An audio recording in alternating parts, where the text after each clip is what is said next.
The emergency session of the Galactic Council convened at 0847 Standard Galactic Time on what would later be remembered as the most catastrophic decision in intergalactic history. Representatives from 47 civilizations materialized in the crystalline chambers of Nexus Prime, their various forms of existence, energy patterns, crystalline matrices, gaseous clouds, and biological entities, all focused on a single agenda item that had been marked with the highest possible urgency classification. "Order, order," announced Arbitrator Zelthak, whose voice resonated through both audible frequencies and psionic wavelengths to accommodate the diverse communication methods of the assembled delegates. "We are here to address Resolution 47 Alpha, the human problem." In the center of the chamber, a holographic display showed Earth, a small blue world in what the galactic community had designated as Sector 7, Spiral Arm 3 of the galaxy they called the Milky Way. To most civilizations, it was an unremarkable planet orbiting an average star. To the assembled council, it had become the source of the greatest existential threat they had ever encountered. "The data is irrefutable," declared Representative Kianara of the Silicon Collective, their crystalline form pulsing with urgent amber light. In the mere 12,000 years since achieving basic agriculture, the human species has demonstrated a pattern of exponential technological development that threatens the stability of our entire galactic civilization. The hologram shifted to display a timeline of human advancement, each milestone causing uncomfortable shifts among the assembled delegates. Stone tools, bronze working, iron smelting, gunpowder, steam engines, electricity, nuclear fission, computers, artificial intelligence, genetic engineering, quantum manipulation, each breakthrough separated by progressively shorter intervals. "Their rate of technological acceleration is unprecedented," continued Shinara. "Our xenosocial mathematicians calculate that if current trends continue, humans will achieve galactic-scale civilization capabilities within their next 50 to 100-year cycles." Whispers of alarm rippled through the chamber in dozens of different communication methods. To put this in perspective, the assembled civilizations had required an average of 50,000 years to achieve interstellar travel after developing agriculture. Humans were compressing that timeline into mere centuries. "But the speed of their advancement is not the primary concern," announced Counselor Vexhai of the Ethereal Communion, her energy form flickering with distress patterns. "The primary concern is the nature of their advancement." The holographic display changed to show human conflicts throughout history: wars, conquests, environmental destruction, weapons development, and resource consumption patterns that painted a picture of a species that solved problems through application of force and consumed resources without apparent consideration for long-term consequences. "Every simulation our strategic computers have run reaches the same conclusion," Vexhai continued. "Human expansion beyond their solar system will result in conflict with existing galactic civilizations. Their aggressive nature and exponential technological development make them an inevitable threat to galactic peace and stability." The evidence was compelling and terrifying. Human history was a continuous cycle of competition, conflict, and conquest. Their technologies were primarily focused on resource extraction, environmental manipulation, and weapon development.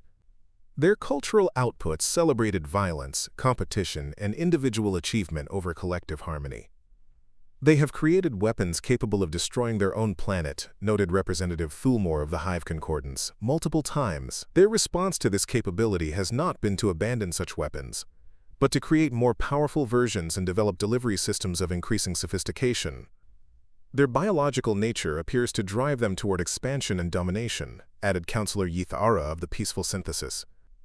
"Unlike civilizations that achieved balance through wisdom, humans appear to achieve temporary stability through exhaustion of available resources or mutual destruction, followed by recovery and renewed expansion." The case against humanity continued for hours, with delegation after delegation presenting evidence of human unpredictability, aggressiveness, and technological recklessness. The humans had developed artificial intelligence without adequate safeguards, manipulated their own genetics without understanding long-term consequences, and created industrial processes that had fundamentally altered their planet's climate and ecosystems. "Hey, the question before us," Arbitrator Zelthak finally announced, "is whether we can afford to allow this species to achieve interstellar capabilities, given the almost certain threat they will pose to galactic civilization." The debate that followed was heated but brief. The evidence was overwhelming, the potential consequences catastrophic, and the window for action rapidly closing. Humans were already conducting primitive space exploration, and would likely achieve faster-than-light travel within decades rather than centuries. "I call for a vote on Resolution 47 Alpha," declared Representative Morthak of the War Remembrance Coalition. "That the human species be classified as an existential threat to galactic civilization, and that immediate steps be taken to prevent their expansion beyond their current solar system through any means necessary, up to and including complete species termination." The vote was not even close. 43 civilizations voted in favor of the resolution. 3 abstained. 1, the lone representative of the small and relatively new compassionate observers, voted against. "The resolution passes," arbitrator Zelthak announced. "Implementation will begin immediately. The Enforcement Division will coordinate deployment of extinction protocols to be completed within the next galactic standard period." The representatives dispersed to their various homeworlds, satisfied that they had taken necessary action to protect galactic civilization from an unprecedented threat. Military assets were mobilized, planet-killer weapons were prepared, and strategic teams began planning the most efficient methods for complete human elimination. None of them had bothered to conduct any direct contact with humans before making their decision. None of them had considered that their intelligence gathering might be incomplete.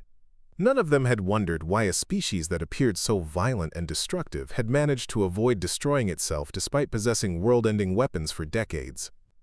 None of them had investigated what humans did when they weren't fighting each other. And none of them had asked the most important question: what were humans actually fighting for? The first sign that Resolution 47 Alpha might have been premature came 18 hours later, when the Enforcement Division's scout ships reached the edge of the human solar system and discovered that their approach had been detected by sensors that shouldn't have existed yet, according to galactic intelligence assessments. "This is Captain Rodriguez of the Earth Defense Coalition vessel Defiance," came the transmission that reached the lead scout ship as it passed the orbit of the planet humans called Neptune. "You are entering restricted space. Please identify yourself and state your intentions." The transmission itself was remarkable for several reasons.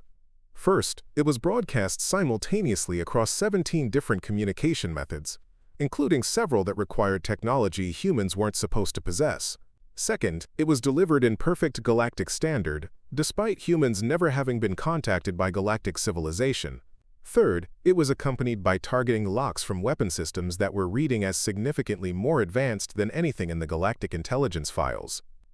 "This is impossible," reported Scout Commander Hicksnell to the Enforcement Division. "Our intelligence indicates that humans have barely achieved chemical propulsion for space travel. We are detecting energy signatures consistent with gravitic manipulation, exotic matter containment, and quantum weapon systems." "Update your scans," came the reply from Enforcement Admiral Coltheran. "There must be sensor errors." "Sir, I've run full diagnostics 3 times. These readings are accurate. The humans have ships." "What kind of ships?" "Unknown configuration, but energy output suggests they're at least equivalent to our Class 7 destroyers. And, sir, there are a lot of them." The scout ship's sensors were detecting more than 300 human vessels scattered throughout their solar system. Not primitive rockets or simple orbital craft, but actual warships with energy signatures that indicated they were prepared for combat against spacefaring civilizations. "How is this possible?" Admiral Coltheran demanded.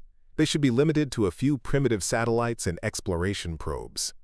"Unknown, sir, but they're requesting communication, and they appear to know we're here for hostile purposes." "How could they know that? We haven't declared our intentions."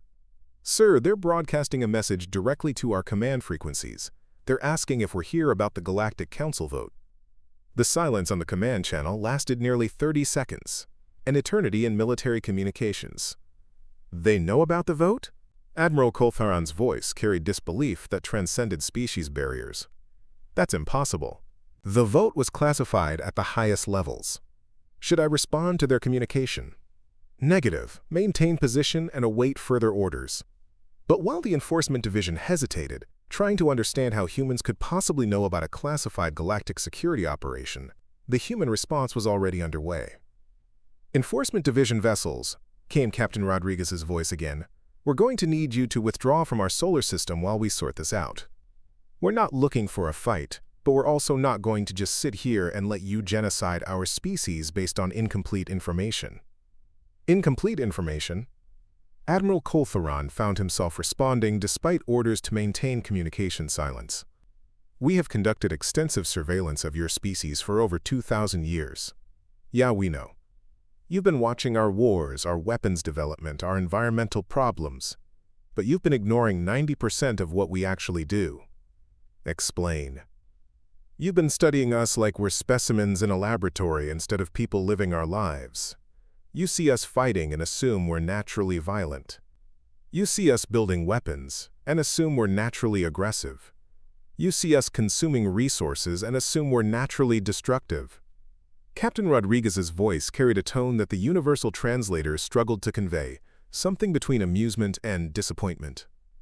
But you never asked why we fight, what we're trying to protect, or what we do during the 99% of the time when we're not at war. Admiral Coltheron found himself genuinely curious despite the tactical situation. And what do you do during that time? We create art. We explore the universe. We tell stories. We fall in love. We build communities. We take care of our children and our elderly. We solve problems through cooperation and creativity. We dream about meeting other intelligent species and learning from them. The intelligence reports indicate. The intelligence reports focus on conflict because conflict is dramatic and visible. But the most important things humans do are quiet and easy to miss if you're not looking for them. The conversation was interrupted by proximity alarms on both human and galactic vessels as additional ships began arriving in the outer solar system. But these weren't reinforcements for either side. They were representatives from galactic civilizations that had not participated in the Council vote. "This is Ambassador Wellinar of the Independent Systems Alliance," came a new transmission. "We are here to request an immediate ceasefire while we investigate irregularities in the intelligence used to justify Resolution 47 Alpha." Admiral Coltheron was now completely outside established protocols. The situation had evolved from a simple extermination operation to a complex diplomatic incident involving non-council civilizations and humans who somehow knew about classified galactic operations. "What irregularities?" he asked. "Multiple inconsistencies between observed human behavior and reported galactic intelligence assessments," Ambassador Wellinar replied. "The Independent Systems Alliance has been conducting our own observations of human civilization and have reached very different conclusions about their nature and potential threat level. The Council vote was based on comprehensive analysis. The Council vote was based on selective data that ignored crucial context," Captain Rodriguez interrupted. "You want to see who humans really are? We're prepared to open our planet to direct inspection by neutral parties. Full access, no restrictions." This offer was unprecedented in galactic history. No species had ever voluntarily opened their homeworld to unrestricted alien observation, especially while under threat of extinction. "You would allow aliens to examine your civilization?" Admiral Coltheron asked. "We've been hoping for contact with galactic civilization for decades," Captain Rodriguez replied. "We just didn't expect it to start with extermination orders." "But the intelligence reports clearly show patterns of violence and aggression." "Yeah, we can be violent when necessary. But you know what we're usually fighting for? We're fighting to protect our families, our communities, our ideals. We're fighting against oppression, injustice, and threats to the things we love." Captain Rodriguez paused, and when she continued, her voice carried something the translators identified as deep sadness. "You decided to kill us because you thought we were naturally aggressive. But the aggression you observed was mostly humans fighting to protect other humans from aggression. You saw the violence, but missed the love that motivated it." Ambassador Wellinar's ship moved closer to the human vessels, its sensors conducting detailed scans. "Admiral Coltheron," the ambassador announced after several minutes, "I am detecting something remarkable about these human ships." "What kind of remarkable?" "They are constructed using advanced materials and technologies, but the construction methods show clear evidence of collaboration between hundreds of different human nations and cultures. These ships weren't built by a single military organization. They were built by their entire species working together." "That's unusual." "More than unusual, Admiral. It's unprecedented. Most species achieve spacefaring capabilities through the dominance of a single culture or government. Humans appear to have achieved it through voluntary cooperation between competing groups." Captain Rodriguez's voice returned to the communication channel. "We figured out about 50 years ago that we were probably not alone in the universe. So we started preparing for contact, not for invasion or conquest, for conversation. But the weapons systems on your ships are for self-defense against exactly the kind of situation we're in right now. We hoped for peaceful contact, but we're not stupid enough to assume all aliens would be friendly. Admiral Coultheran was beginning to understand that the Enforcement Division was facing a situation that had never been covered in their training protocols. They had arrived expecting to exterminate a primitive and aggressive species, only to discover an advanced and apparently peaceful civilization that had been preparing for contact for decades. "You said you knew about the Council vote," he said. "How is that possible?" "We've been monitoring galactic communications for 20 years, Captain Rodriguez replied. "We've been learning your languages, studying your cultures, and trying to understand your civilizations. We wanted to be ready for meaningful dialogue when contact finally happened." "You've been spying on us?" "We've been learning about you. There's a difference. We weren't gathering intelligence for military purposes. We were gathering information for cultural exchange." Ambassador Wellinar interrupted the conversation. "Admiral, I'm going to need to report these developments to the Council immediately. The humans appear to have been grossly mischaracterized in the intelligence reports used to justify Resolution 47 Alpha." "The resolution was passed by overwhelming majority vote," Admiral Coultheran replied. "The evidence was clear." "The evidence was incomplete," Captain Rodriguez said. "You observed our behavior but never tried to understand our motivations. You saw our capabilities, but never asked about our intentions." "Our sociologists and xenopsychologists conducted extensive analysis. Your sociologists and xenopsychologists watched us from hiding and drew conclusions based on assumptions about how intelligent species behave, but they never asked us what we were actually thinking or feeling." The conversation was interrupted by another wave of ships arriving in the solar system. These were from Council member civilizations, but they weren't military vessels. They were scientific research ships. "This is Dr. Yilthanar of the Xenocultural Research Institute," came a new transmission. "We are requesting permission to conduct direct observation and analysis of human civilization, as referenced in Ambassador Wellinar's emergency report to the Council." Captain Rodriguez responded immediately. "Permission granted. We'll provide full access to our planet, our culture, and our history. We've got nothing to hide." Admiral Coultheran found himself in the surreal position of overseeing what appeared to be turning into the largest xenocultural research project in galactic history, rather than an extermination operation. "Should I proceed with the original mission?" he asked his superiors through quantum communication. "Negative," came the reply from Council Command. "Hold position pending results of the xenocultural investigation. We are receiving reports that suggest the intelligence used for Resolution 47 Alpha may have been fundamentally flawed." Over the following days, human civilization was subjected to the most intensive study ever conducted on a living culture. Researchers from across the galaxy observed human cities, attended human cultural events, interviewed human leaders and citizens, and analyzed human art, literature, philosophy, and social structures.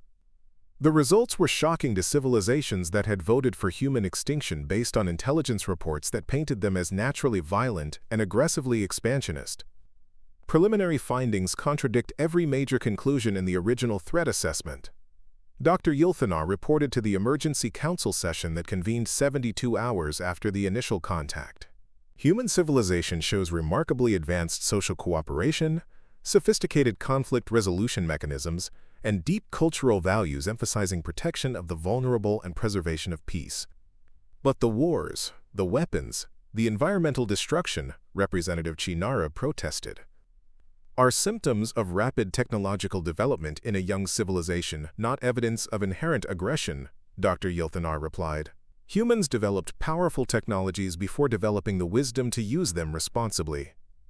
But they are actively working to develop that wisdom.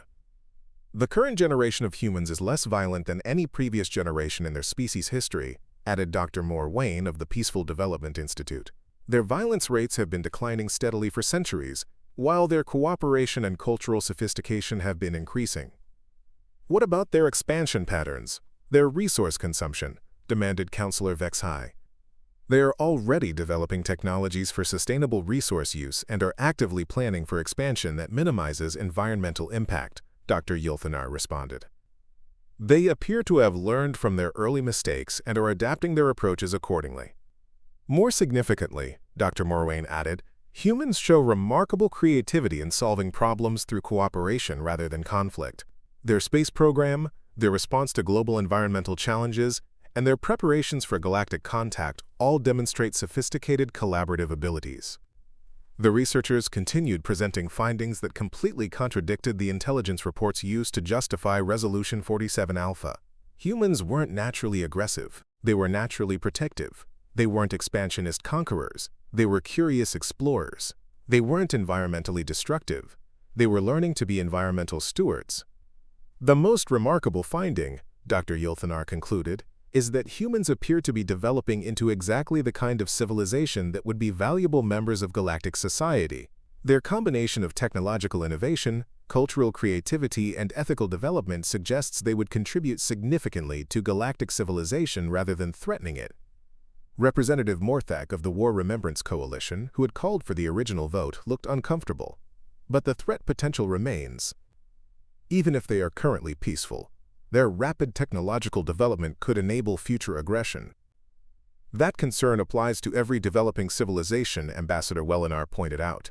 The question is whether we help them develop responsibly or attempt to eliminate them before they have the chance to prove their intentions.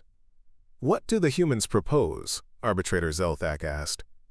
Captain Rodriguez had been present for the entire council session through holographic communication. We propose exactly what we've always wanted. Peaceful contact, cultural exchange, and gradual integration into galactic civilization with appropriate safeguards and monitoring. You would accept galactic oversight of your development? We would welcome galactic guidance, she replied. We know we're young and inexperienced compared to your civilizations. We want to learn from your mistakes and your successes. What about your military capabilities? The weapons we observed were developed specifically for self-defense against possible hostile contact. We're happy to discuss arms control agreements and mutual security arrangements. The council session continued for hours, but the outcome was becoming clear. The intelligence used to justify Resolution 47 Alpha had been fundamentally flawed, based on observational data without cultural context or direct communication. I call for a vote on Resolution 47 Beta, Arbitrator Zelthak finally announced. That Resolution 47 Alpha be rescinded, and that humanity be invited to participate in galactic civilization through a structured contact and integration program. This vote was even less close than the original, but in the opposite direction.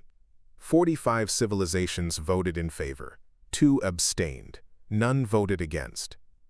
The greatest mistake in galactic history had been averted, but the implications of how it had nearly happened continued to reverberate through galactic society for generations. How did we get it so wrong? Representative Chinara asked during the post-session analysis. We assumed that observation was equivalent to understanding, Dr. Yilthanar replied. We collected data without context and drew conclusions without communication. We saw their capability for violence and assumed they were naturally violent, Dr. Morwain added. We never asked what they were fighting for, or what they did when they weren't fighting. Most significantly, Ambassador Wellinar concluded, we made judgments about their character based on their limitations rather than their aspirations. We focused on what they had done wrong rather than what they were trying to do right. The near extinction of humanity based on incomplete intelligence became a case study in xenocultural research and galactic policy development. It led to fundamental changes in how galactic civilization approached contact with developing species and established protocols for direct communication before making any decisions about threats or opportunities. But perhaps the most significant outcome was what happened next, as humans began participating in galactic civilization and proving that the researchers' revised assessments had been correct. Human technological innovation, guided by galactic wisdom and ethical frameworks, contributed solutions to problems that had stymied galactic civilization for millennia. Human cultural creativity enriched galactic art, literature, and philosophy in ways that no one had anticipated. Human collaborative abilities helped resolve conflicts between galactic civilizations that had been deadlocked for centuries. The Galactic Council's biggest mistake, Captain Rodriguez observed during a ceremony marking the 10th anniversary of First Contact, wasn't nearly destroying humanity. It was waiting so long to make contact that they almost missed the opportunity to benefit from what we could offer. What we've learned, Arbitrator Zelthak replied, is that the universe is much more interesting when we approach it with curiosity rather than fear. And that understanding someone requires talking to them, not just watching them. The humans had been right about galactic civilization. It was full of remarkable species with incredible wisdom and capabilities. The galactic civilizations had been wrong about humans. They weren't a threat to be eliminated, but a civilization ready to contribute to something larger than themselves. The vote to end humanity, Captain Rodriguez concluded, was indeed a big mistake, but making that mistake led to something better than anyone could have planned. We ended up creating exactly the kind of galactic civilization we all wanted: diverse, collaborative, innovative, and wise. Sometimes the biggest mistakes lead to the best outcomes, as long as you're willing to admit you were wrong and change course.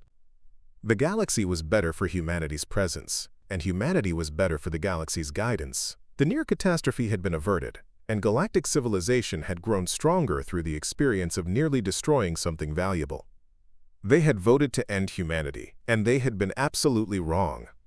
But they had been wise enough to admit their mistake and change course before it was too late. And that wisdom had made all the difference. The galaxy was better for humanity's presence, and humanity was better for the galaxy's guidance. The near catastrophe had been averted, and galactic civilization had grown stronger through the experience of nearly destroying something valuable. They had voted to end humanity, and they had been absolutely wrong. But they had been wise enough to admit their mistake and change course before it was too late.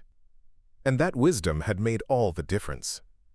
5 years after first contact, the Galactic Council chambers hosted an unprecedented gathering.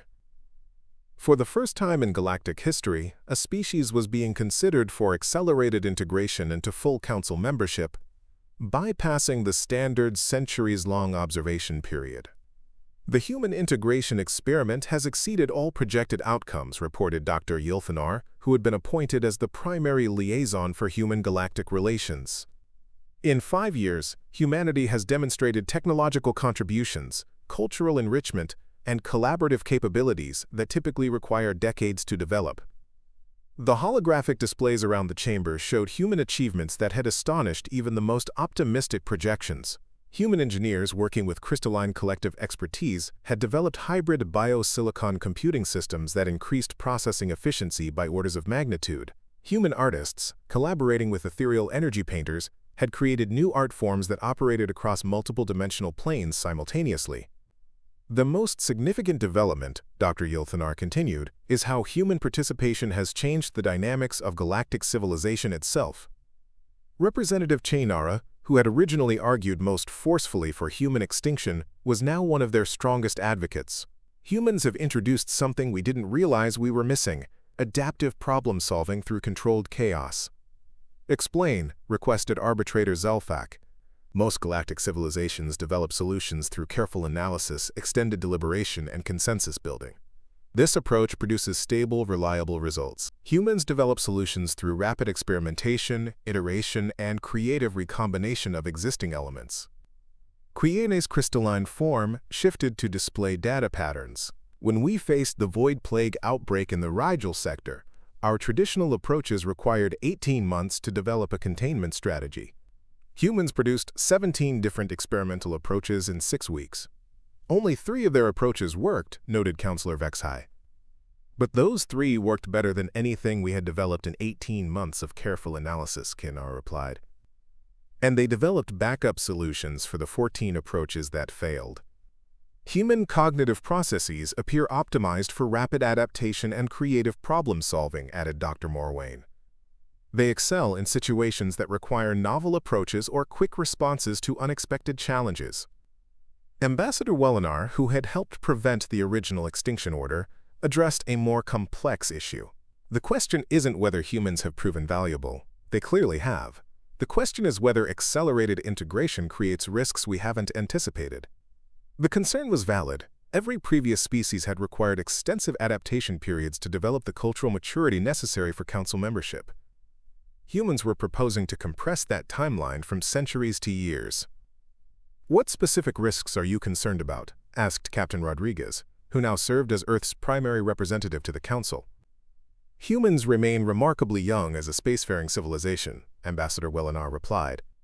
You've achieved remarkable technological and cultural development, but you haven't yet faced the kinds of long-term challenges that test species' wisdom.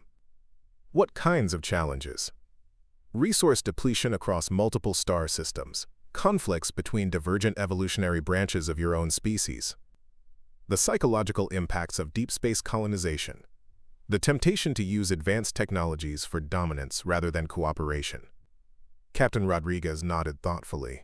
Those are all valid concerns. But isn't the best way to develop wisdom about those challenges to face them with guidance from civilizations that have already solved them? Or, interjected Dr. Thaxelon of the Deep Time Collective, to avoid them entirely by learning from our experiences rather than repeating our mistakes. Dr. Thaxelon was one of the oldest beings in the galaxy, representing a civilization that had achieved stability by thinking in geological timescales. His support for human integration was particularly significant because his species typically opposed any changes that occurred faster than millennial scales. Humans have demonstrated something remarkable, Dr. Thaxelon continued. They learn from other species' experiences almost as effectively as they learn from their own. This is extraordinarily rare. Most species can only internalize lessons they've experienced directly, Dr. Ylthanar agreed. Humans appear capable of genuine vicarious learning from other civilizations' histories. We call it empathy, Captain Rodriguez said simply. We can understand what others have experienced emotionally, not just intellectually. Which brings us to another unprecedented development, announced Counselor Jexhai of the Harmony Syndicate. Humans are requesting something no species has ever requested before. The chamber fell silent with curiosity and concern. What are they requesting? Arbitrator Zelthak asked. Full disclosure of Council member civilizations' historical mistakes and failures, Captain Rodriguez replied. We want to learn from every major error, catastrophe, and wrong turn that galactic civilizations have experienced. The request created visible discomfort among many representatives. Most civilizations preferred to focus on their achievements and wisdom rather than their failures and limitations. Why would you want to study our failures? Representative Morthek asked. Because mistakes are the most valuable learning opportunities, Captain Rodriguez replied. Success teaches you what works under specific circumstances. Failure teaches you the fundamental principles that apply across all circumstances. We want to understand not just what you accomplished, but what you tried that didn't work, and why it didn't work, she continued. We want to know about the wars you fought that you later realized were unnecessary, the technologies you developed that created unintended consequences, the social structures you implemented that had to be abandoned. Dr. Ylthanar was analyzing human requests through xenocultural frameworks. This approach to learning is highly unusual. Most species prefer to demonstrate wisdom through their successes, rather than acknowledge their failures. But it explains why humans have adapted so quickly to galactic civilization, Dr. Morwain observed. They're optimizing their learning by focusing on the most informative data available. The question, Ambassador Willinar said, is whether civilizations are willing to share that kind of information with a species seeking accelerated integration. The discussion that followed was unlike any in Council history. Representatives found themselves debating not just whether to share their civilization's failures, but whether they fully understood those failures themselves. The crystalline collective's integration of organic consciousness seemed like our greatest achievement, Chanara admitted. But it nearly led to the loss of our individual identity. We had to develop new frameworks for maintaining personal autonomy within collective consciousness. The ethereal communion achieved perfect energy-matter conversion, Vexhai added, but we lost the ability to appreciate physical existence. We spent millennia relearning how to enjoy simple pleasures like food, physical touch, and material beauty. My own civilization mastered time manipulation, Dr. Thaxelon contributed. But we became so focused on long-term consequences that we lost the ability to enjoy present moments. We had to consciously redevelop appreciation for immediate experiences. As the representatives shared their civilization's historical struggles, an interesting pattern emerged. Every major achievement had come with unexpected costs that required additional development to address. This is exactly what we want to understand, Captain Rodriguez said. Not to judge your choices, but to learn from your experiences so we can make better decisions as we develop. You want to avoid making the same mistakes we made, Representative Morthak observed. More than that, she replied. We want to understand the underlying principles that will help us avoid making similar mistakes you haven't made yet. Dr. Yilfanar was conducting real-time analysis of the discussion. This approach could revolutionize how new civilizations integrate into galactic society. Instead of each species repeating similar developmental patterns and learning from their own mistakes, they could learn from collective galactic experience. But it requires unprecedented transparency and trust between civilizations, Ambassador Wellinar pointed out. Which brings us to another human proposal, Captain Rodriguez said. We want to create what we're calling the Galactic Experience Archive, a comprehensive database of civilizational successes, failures, and lessons learned that can be used by developing species to optimize their growth paths. The proposal was audacious in scope and implications. It would require civilizations to document and share their most embarrassing failures, their most catastrophic mistakes, and their most hard-won wisdom. Why would humans want to take on such a massive undertaking? Counselor Jexhai asked. Because we believe that collective learning is more efficient than individual learning, Captain Rodriguez replied. And because we think the galaxy could benefit from having development paths that avoid known pitfalls. What would humans gain from creating such an archive? The satisfaction of contributing to galactic civilization in a way that helps everyone develop more effectively. Plus, we'd learn enormously from the process of creating it. Dr. Thaxalon's ancient consciousness was processing implications across extended timescales. This could accelerate the development of galactic civilization itself. New species could achieve in centuries what currently requires millennia. It could also prevent the kinds of catastrophic mistakes that have periodically set galactic development back by thousands of years, Dr. Morwain added. The debate continued for hours, covering technical feasibility, security implications, and philosophical questions about the nature of wisdom and experience. Some representatives worried that accelerated development might skip important learning stages. Others argued that faster development was essential for addressing emerging challenges that threatened all galactic civilizations. There's another factor we should consider, announced Commander Hixenal, the scout who had first encountered human defenses. Humans aren't the only developing species in the galaxy. Our long-range surveys have identified at least a dozen civilizations approaching spacefaring capabilities. What's your point? Arbitrator Zelthak asked. If we can develop better integration methods with humans, we can apply those methods to future contact situations. The Human Experience Archive could prevent future cases like Resolution 47 Alpha. The reminder of how close they'd come to destroying humanity created sobering silence in the chamber. We nearly made the worst mistake in galactic history, Representative Chinara observed, because we didn't understand what we were observing. The archive concept could prevent similar misunderstandings with future species, Dr. Yilthanar agreed. By documenting different development patterns and their underlying motivations, we could better interpret the behavior of newly contacted civilizations. Captain Rodriguez seized the moment. This is why we're requesting accelerated integration. We want to start working on these projects while we still remember what it's like to be a young civilization discovering its place in the galaxy. Our perspective on rapid development, adaptive problem-solving, and learning from failure could be most valuable while it's still fresh in our experience. The logic was compelling. Human insights into rapid adaptation and creative problem-solving were partially based on their recent experience of dramatic technological and social change. As they became more established in galactic civilization, they might lose some of that perspective. I call for a preliminary vote on human accelerated integration, Arbitrator Zelthak announced. All in favor of proceeding to detailed evaluation phase. The vote was overwhelming, 44 in favor, 3 abstentions, none opposed. Motion carries. Dr. Yilfanar, please coordinate with human representatives to develop detailed integration protocols. As the session concluded, Captain Rodriguez approached Representative Chinara, who had been humanity's strongest initial opponent. I want to thank you for changing your mind about us, she said. I want to apologize for nearly convincing the Council to destroy you based on incomplete information, Quachina replied, their crystalline form shifting to patterns that indicated deep regret. That mistake led to better contact protocols that will benefit future species, Captain Rodriguez observed. Sometimes, the biggest errors produce the most important learning. Is that another example of human optimism finding positive outcomes in negative experiences? It's an example of human pattern recognition applied to failure analysis, she replied with a smile. We're pretty good at finding useful information in things that go wrong.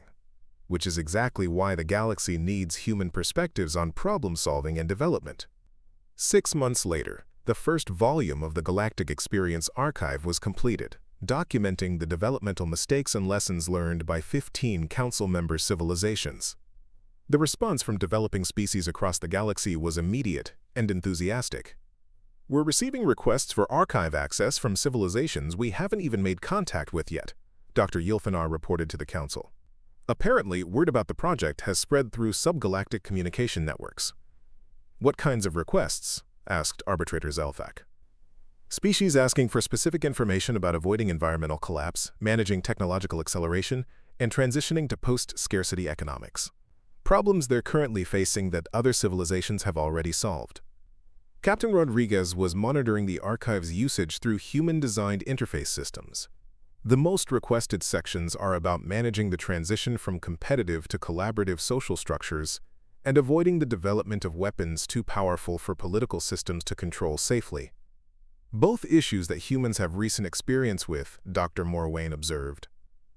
"Which is why human contributions to the archive have been particularly valuable," Dr. Yilfanar agreed. "Their documentation of ongoing struggles with these issues provides perspectives that older civilizations' historical accounts don't capture." The success of the archive had accelerated discussions about human integration beyond even the optimistic projections. Representatives who had initially worried about rushing the process were now arguing that humanity's unique perspectives were too valuable to delay. "Humans have contributed more to galactic civilization in 18 months than some species contribute in centuries," Representative Morthak observed. "Their combination of technological innovation, collaborative skills, and learning optimization makes them invaluable partners for addressing galactic challenges." "What galactic challenges?" Captain Rodriguez asked. "The entropy cascade in the galactic core, the resource depletion patterns in older star systems, and the emerging threat from extragalactic intelligences that our deep space monitors have detected." Captain Rodriguez's expression grew serious. "Extragalactic intelligences?" "Civilizations from other galaxies that appear to be expanding into our local galactic group," Dr. Thaxalon explained. "Our analysis suggests they may not be interested in peaceful contact." "How long before they reach our galaxy?" "Current projections suggest first contact within 50 to 100 years. The timeline was sobering. Galactic civilization would need to prepare for potential conflict with species that had already conquered other galaxies. This is exactly the kind of challenge where human adaptive problem-solving could be crucial, Ambassador Wellinar observed. Traditional galactic approaches to threat assessment and response development might not be adequate for dealing with completely unknown civilizations. "What would human approach to this problem look like?" Dr. Yilfanar asked. Captain Rodriguez was already thinking through possibilities. Rapid development of multiple contingency plans, experimental defense technologies, and creative diplomatic approaches, plus extensive scenario planning for different types of contact situations. "How many contingency plans would humans develop?" "As many as we could think of. Maybe 100 different approaches, covering everything from peaceful cultural exchange to coordinated galactic defense." 100 approaches? Representative Chinara's crystalline form flickered with surprise. "Most of them would probably be wrong or unnecessary," Captain Rodriguez admitted. "But having a lot of options would mean we'd be prepared for whatever actually happened." "This is exactly what I mean about human adaptive problem-solving," Dr. Morwain said. "They optimize for flexibility and rapid response rather than perfect prediction." Which could be exactly what galactic civilization needs for dealing with unknown extragalactic threats. Arbitrator Zelthak was processing the implications of this new information. "The timeline for extragalactic contact means we need to accelerate galactic defense preparation. And that means we need human creativity and rapid development capabilities integrated into our response planning immediately," Ambassador Wellinar added. "I call for an emergency vote on immediate human integration into full Council membership," Arbitrator Zelthak announced. "The extragalactic threat makes their capabilities too valuable to delay." The vote was swift and unanimous. Humanity became the fastest species in galactic history to achieve full Council membership, jumping from first contact to full integration in less than 2 years. "Congratulations," Dr. Yilfanar told Captain Rodriguez after the vote. "Humanity is now officially a full member of galactic civilization." "Thank you," she replied, "though I have to say the circumstances are a bit overwhelming." "You mean the extragalactic threat?" "I mean going from nearly being exterminated to being asked to help defend the entire galaxy in less than 2 years. It's a lot of responsibility." "It's also an opportunity," Dr. Thax_Alon observed. "Humans will help galactic civilization become more adaptive and resilient. And galactic civilization will help humans avoid the mistakes that have limited other species' development." "Plus," Representative Chinar added, "you've already proven that our biggest mistakes can lead to our best outcomes." "The vote to end humanity was indeed a huge mistake," Captain Rodriguez agreed, "but it led to better contact protocols, accelerated integration processes, and the development of the Experience Archive. Most importantly," Arbitrator Zelfak concluded, "it led to humans becoming part of galactic civilization exactly when we need their capabilities most." "Sometimes the universe has a sense of humor about timing," Captain Rodriguez observed. "Or sometimes," Dr. Yilthanar suggested, "the universe is more interconnected than we understand, and apparent coincidences are actually inevitable outcomes of complex systems." "Either way," Captain Rodriguez said, "we're glad to be here, and we're ready to help deal with whatever comes next." The Galactic Council had voted to end humanity, and it had been the biggest mistake in their history. But that mistake had led to humanity joining galactic civilization just when their unique capabilities were most needed. The extragalactic threat was approaching, and galactic civilization would face its greatest challenge with human creativity, adaptability, and optimism as part of their response. They had nearly destroyed exactly what they needed most. But they had been wise enough to recognize their error and change course. And now the galaxy was better prepared for the future because of the species they had almost eliminated. Sometimes the biggest mistakes really did lead to the best outcomes. The Galactic Council had voted to end humanity, and it had been the biggest mistake in their history. But that mistake had led to humanity joining galactic civilization just when their unique capabilities were most needed. The extragalactic threat was approaching, and galactic civilization would face its greatest challenge with human creativity, adaptability, and optimism as part of their response. They had nearly destroyed exactly what they needed most. But they had been wise enough to recognize their error and change course. And now, the galaxy was better prepared for the future because of the species they had almost eliminated. The vote to end humanity, Captain Rodriguez reflected as she looked out at the stars from the council chambers, really was a big mistake. But it was the kind of mistake that saved us all. Sometimes the biggest mistakes really did lead to the best outcomes. The galaxy had voted to end humanity. Big mistake. But the best mistake they ever made. The end.